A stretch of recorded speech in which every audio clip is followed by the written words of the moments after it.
Today we bring you a comprehensive and nuanced explanation of an event that has sharply escalated tensions across the Middle East and globally. In the last minute, Iran has struck the largest United States military installation in the region, the Udeid Air Base in Qatar, an attack that reverberates far beyond the desert sands and airstrips of this strategically vital facility. This base, located just southwest of Doha, is not merely another military site. It is the nerve center of U.S. Central Command operations across much of West Asia, a critical hub for air operations, intelligence, logistics, and force projection. Its importance cannot be overstated, and today's events signal a shift in both the intensity and geographical spread of the ongoing conflict involving Iran, the United States, and their respective allies. To understand the gravity of what has just transpired, one must first grasp the sheer scale and capacity of the Udeid Air Base. It is, by all accounts, the largest U.S. military installation in the Middle East, home to thousands of American service members and a significant number of coalition forces who operate and support missions in Iraq, Syria, the Persian Gulf. This sprawling complex hosts fighter squadrons, refueling wings, command and control centers, and critical communication infrastructure that link military activities in the region with leadership in Washington and allied capitals. Its runways support a wide array of aircraft, from strategic bombers to transport jets, and the base's advanced radar and satellite communication systems are integrated into a broader network designed to provide situational awareness and rapid operational responses. The base's capacity for sustained sorties, intelligence sharing, and logistical staging makes it a linchpin of American and allied military capability in a region that has been unstable for decades. In the current moment, Iranian forces have launched missiles that targeted this base, an action confirmed by Qatari authorities and corroborated by defense analysts across multiple international outlets. From what has been reported, Iranian ballistic missiles were fired into Qatari airspace with Udeid as one of the intended targets, representing a bold escalation in Tehran's campaign. Prior to this, Iranian strikes had been occurring across Gulf states hosting U.S. military assets involving a combination of ballistic missiles and drones aimed at degrading the security posture of these installations and sending a strategic message about Iran's willingness to project military power far from its own borders. Qatar's defense systems, working in concert with American air defenses stationed at the base, engaged the incoming missiles. In the complex engagements that followed, some ballistic projectiles were intercepted, but at least one missile reportedly made contact near or within the base perimeter, marking a rare direct hit on U.S. infrastructure in the Middle East.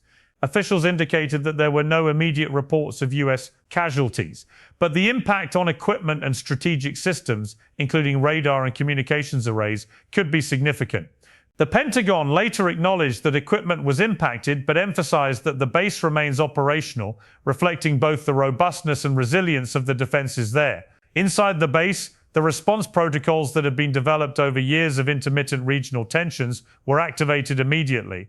U.S. and Qatari forces have trained together extensively for precisely such contingencies. Rapid alert procedures, coordinated air defense networks, and protective measures for critical assets are standard practice. Personnel were moved to secure locations, command centers transitioned to heightened readiness postures, and medical teams prepared for any eventuality.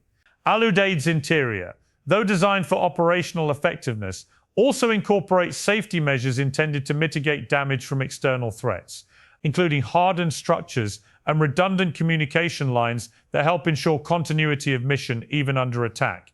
In this specific incident, the focus was as much on maintaining operational capacity as it was on safeguarding human life. Early reports suggest that the training and preparedness efforts bore fruit in preventing loss of life or catastrophic equipment failures. The performance of both military hardware and defensive systems during this strike highlights several critical realities.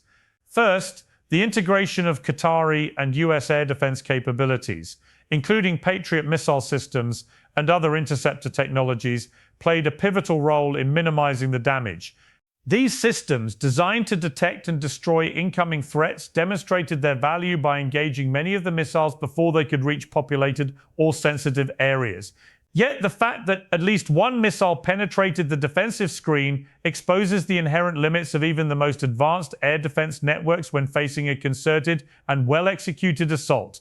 Military leaders are already assessing how such strikes might inform future deployments, operational readiness, and the allocation of defensive assets across the region. There is also an acknowledgement that in modern warfare, where drones, cruise missiles, and ballistic projectiles can be launched from considerable distances, no installation, however fortified, is entirely immune to targeted attacks. Safety features at installations like Al Udeid reflect decades of hard-earned lessons from conflicts in Iraq, Afghanistan, and Syria.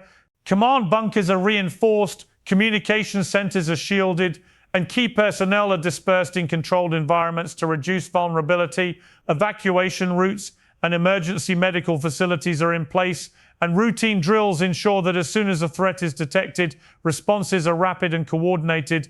Unfortunately, today's events underscore the sobering truth that safety features, while critically important, are part of a broader ecosystem of defense that must constantly evolve in the face of changing threats. In this attack, the interwoven layers of defense, from radar detection to interceptor launch to on-site protective measures, all contributed to mitigating what could have been a far more devastating outcome. Officials from both the US and Qatar have been careful to stress that no American personnel were killed or seriously injured in this particular strike, a testament to preparedness and rapid response. But later assessments may reveal a more nuanced picture of how infrastructure and mission capability were affected. Among the unique aspects of this situation is the geopolitical symbolism of Iran's decision to strike Al Udeid.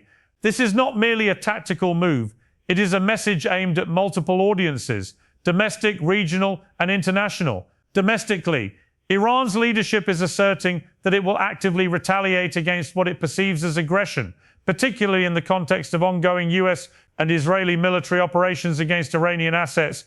Regionally, it is a demonstration of reach and capability, signaling to Gulf states and other actors that Tehran is willing to escalate conflicts beyond proxy engagements to direct military actions. Internationally, it challenges assumptions about the inviolability of US military bases and raises questions about deterrence, defense commitments, and the potential for broader conflict. The choice of Al Udeid as a target is deliberate. It is large, strategically central, and deeply symbolic of US military influence in West Asia. The economic implications of such a strike are also profound.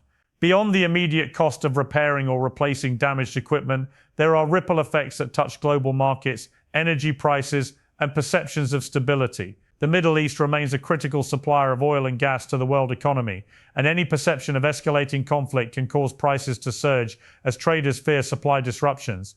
Qatar itself is a key exporter of liquefied natural gas, and prolonged instability risks affecting long-term contracts, supply chains, and energy security for countries heavily reliant on Gulf exports. Additionally, insurance costs for shipping through strategic choke points like the Strait of Hormuz may rise, impacting global trade. The psychological impact on populations within and beyond the region is another factor that cannot be ignored. In Gulf cities such as Doha, Riyadh, Abu Dhabi, and Kuwait City, sirens and air defense alerts have become part of daily life in recent days. Civilians in these areas experience the tension of missile warnings and the anxiety of potential danger, even if no physical harm occurs. Such conditions strain public morale and raise questions about the efficacy of diplomatic efforts to stem the conflict. In response to these pressures, some regional leaders, including Qatar's Prime Minister, have publicly called for de-escalation and renewed diplomatic engagement, emphasizing the importance of dialogue over continued military escalation.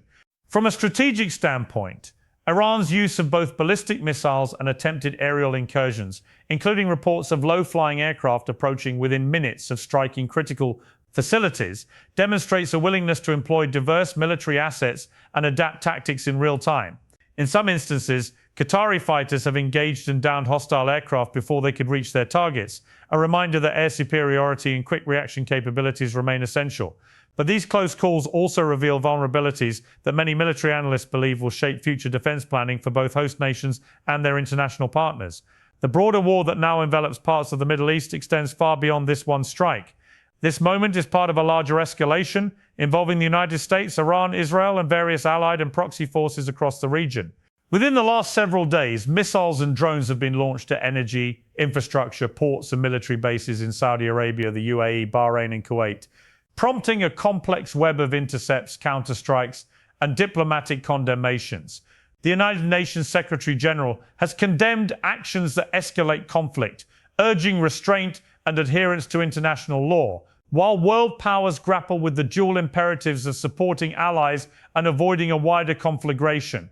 Iran has issued statements framing its actions as defensive and proportionate, while neighboring states have decried violations of sovereignty and the threat to civilian safety. As this conflict continues to unfold, one of the clearest lessons is that modern warfare is not confined to traditional battlefields.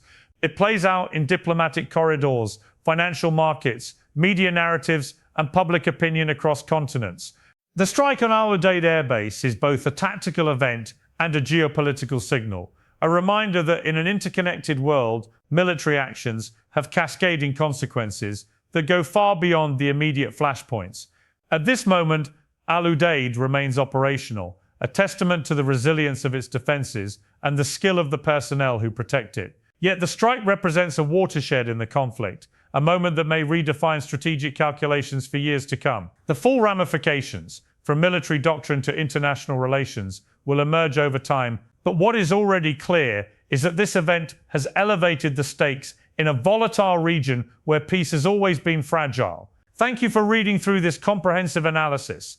If you found this explanation helpful and want to stay updated as events continue to unfold, make sure you follow closely. We will continue to bring you in-depth coverage of this and related developments.